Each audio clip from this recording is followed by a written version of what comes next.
Kitchen से, रसोई से कैसे अपनी सेहत को ठीक कर सकते हैं, आज इस पर मैं बात करूंगा। Please sir. सबसे पहले तो जो रसोई है जी। उसको जब किचन बना दिया, हाँ। तब से शुरू हुआ जिंदगी में सिलसिला किच किच किच किच किच किच का।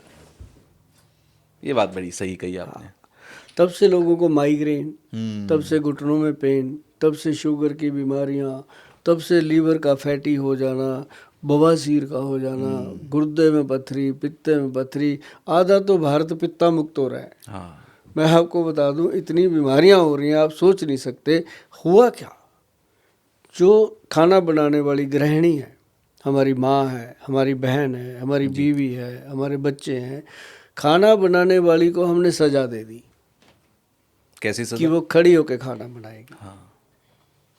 पहले हमारी माँ होती थी, दादी होती थी, जमीन पे होता था। चूल्हा होता था, उसमें लकड़ी लगाई होती थी, एक जना रोटी भी खाता रहता था, लकड़ी को भी सरकाता रहता था, हाँ। और साथ में धनिए पुदीने की चटनी होती थी।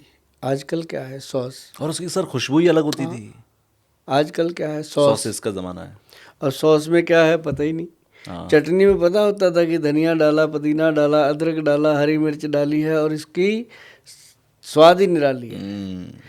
तो वो क्या था कि उसको खाने से, एक बात देखो, धनिया, पुदीना और उसके अंदर पिपरामेंट की जो खुशबू वो अलग से, और वो थायराइड की बीमारी की सबसे बड़ी दवा है। अच्छा, वो जो चटनी है धनिया पुदीने की। जिनके परिवार में थायराइड की प्रॉब्लम शुरू हो गई है, मैं तो कहता हूँ भैया, घर में चटनी खत्म मत होने देना, धनिए और पुदीने की चटनी खत्म मत होने देना।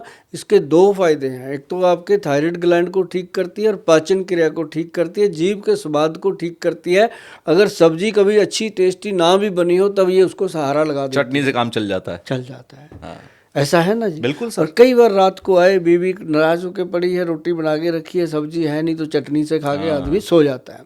तो बड़ी चीजें हैं इसकी। चटनी पे सर मुझे याद आ रहा है कि एक हमारी तरफ कहा जाता है कि खिचड़ी के हैं चार यार। हाँ, दही, चटनी, घी और अचार। क्या बात है। ठीक है, तो दही वहां पर चटनी को इस स्तर पर रखा गया कि भाई खिचड़ी खा रहे हो, जो कि सबसे अच्छी कही जाती है कि भाई पेट खराब है, खिचड़ी खा लो, क्या तो चटनी साथ में जरूर खानी है। अरे वाह, ये बात अच्छी कही कि जो सबसे बेहतरीन चीज़ है अपनी रसोई की, ये होनी चाहिए।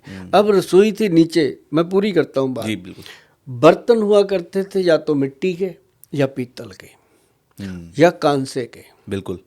ये 2-3 बर्तन हुआ करते थे। मुझे याद है, मेरे घर में जब पहली बार चीनी के कप आए, वो 2.5 रुपये का कप था, 15 रुपये के 6 आए थे उस दिन। एक जमाने में बोन चाइना बहुत फेमस था। बोन चाइना तो बहुत बाद की बात है। जो मैं कह रहा हूँ वो चीनी मिट्टी, जो आजकल फड़ियों पे बिकती है, बिल्कुल। वो जब कप आए तो इतने फेमस हुए, लोगों ने अपने घर में जो बर्तन थे छोड़ दिए। तो उसकी जगह फिर आ गया कुकर, सीटी मारने के लिए। कुकर ने वो मिट्टी की हांडी छिड़वा दी साग बनाने की। अब साग बनता था, क्योंकि मैं पंजाब से हूँ, मुझे पता है ये डिश पक्की होती थी। हाथ एक बार बनाया, महीना महीना चलता था। बिल्कुल। उसके ऊपर मक्की की रोटी के ऊपर ऐसे बटर डाल के पूरा घोल घोल के खाते थे। तो शायद वही खाया हुआ हमारे काम आता है आज। आज के बच्चों को पता ही नहीं। अब क्या हो गया, कुकर में साग बन रहा है। अब कुकर सीटी बजाता है, और उसके अंदर जो भाव है वो धातु का आता है। जी। आता है, नहीं आता। बिल्कुल। अब आप कहते हो कि मैं ना तांबे के लोटे में पानी रख के पीता हूँ। क्यों? क्योंकि आपको तांबे का भाव चाहिए। तो उसमें आपको वो एल्युमिनियम का भाव आएगा। तो एल्युमिनियम जो है वो हमारी हड्डियों को गलाता है। अच्छा। स्लो पॉइजन है। और तो आजकल तो रसोई में ज्यादातर जो बर्तन होते हैं वो एल्युमिनियम के ही रहते हैं। आप कभी एल्युमिनियम का वीडियो उठाना, हमारे भाई साहब राजीव दीक्षित जी का, हम उनका बहुत आदर करते हैं। उन्होंने बहुत ऐसी चीज़ें कही हैं जो बिल्कुल सही हैं। उन्होंने कहा था कि जो एल्युमिनियम के बर्तन है वो अंग्रेज़ लेके आए थे, जेलों में दिए जाते थे कैदियों को। उसमें खाना दिया जाता था कि कैदियों को जो स्लो एक पनिशमेंट है जी, कि जिसने 20 साल जीना है वो 15 जिएगा, जिसने 15 जीना है वो 10 जिएगा। पता था उनको कि ये हड्डियों को गला देती है और अंदर से आदमी को खोखला करती हैं ये चीज़ें। तो वो अब एल्युमिनियम आ गया। अब उसको चलते चलते कितने बरस बीत गए। उसके बाद क्या हुआ, पेट में गैस, पेट में कब्ज, बिल्कुल, गट प्रॉब्लम शुरू हो गई। तो ये चलते चलते एक दिन में नहीं हुआ। एक दिन में 100 साल का आदमी 60 का नहीं रह गया। 40 साल ऐसे ही कम नहीं हुए। सही बात है। 40 साल कम करने के लिए लगे हैं 40 साल। हमारी आदतों ने बिगाड़ा है सब हाँ, 1990 से लगे हुए हैं इनको बिगाड़ने। तो धीरे धीरे बिगड़ रही हैं। अब दशक देखिए 1990 का, अमिताभ बच्चन का दशक था वो। धर्मेंद्र अमिताभ बच्चन जैसे हीरो हुआ करते थे। उसके बाद आज के देखो, उसके बाद आगे के देखना, मतलब हर चीज़ चेंज हो रही है।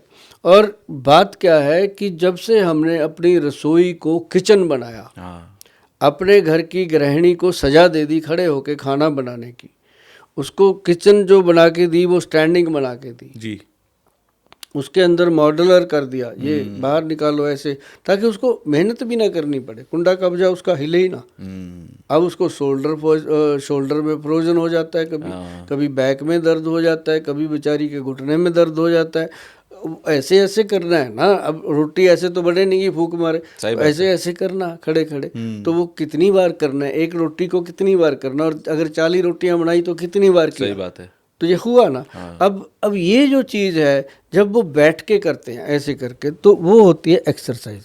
जब खड़े होके करते हैं वो होती है सजा। सही पोस्चर ही नहीं है। घुटने झूल रहे हैं ना, झूल रहा है बॉडी, झूल रही है वो, वहाँ पे वो प्रेशर आ रहा है। जब बैठ के कर रहे हैं बॉडी तो झूल नहीं रही, उल्टा एक्सरसाइज हो रही है। तो वो चीज़ थी हमारे बुजुर्गों ने। हमने क्या किया, रसोई को बना दिया किचन। अब किचन से रसोई बनाना बहुत मुश्किल हो गया। रसोई से किचन तो ऐसे बन गई। अब किचन से रसोई, बैक गियर डालना रसोई बहुत मुश्किल है, बहुत मुश्किल है, बन नहीं रही है। अब जैसे हमने अपनी मेरा घर है जी चंडीगढ़ में। अब वहाँ तो नेचुरली है कि रसोई किचन ही बननी थी। लेकिन हमने अपने घर की बैक साइड जो होती है लॉबी, बेड़ा होता है पीछे, उसमें वो पुरानी कच्ची मिट्टी की चूल्हा है वहाँ पर बनाया। अरे वाह। हम, मेरी तो बेटियां चूल्हे की रोटी खाते हैं। हाँ, बेटियां हैं, वाइफ है, खुशबू है, मिट्टी की हांडी रखी है, साग सत्तू उसमें बनना है, सब्जियां वाइफ बनाती है बैठ के, और हमारे बच्चों को आदत डाली है। तो वो खुश है।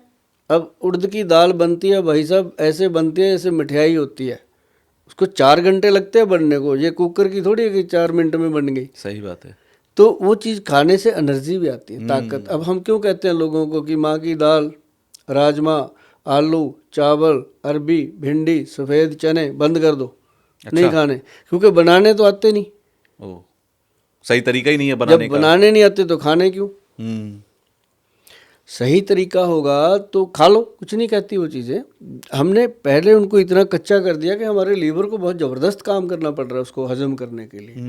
पहले हम हांडी में बनाते थे, उसको 4 घंटे लगते थे, 8 घंटे के बाद वो तैयार होती थी, तब हम खाते थे तो लीवर है खुश होके खाता था कि ये अच्छी चीज़ मिल गई, है ना।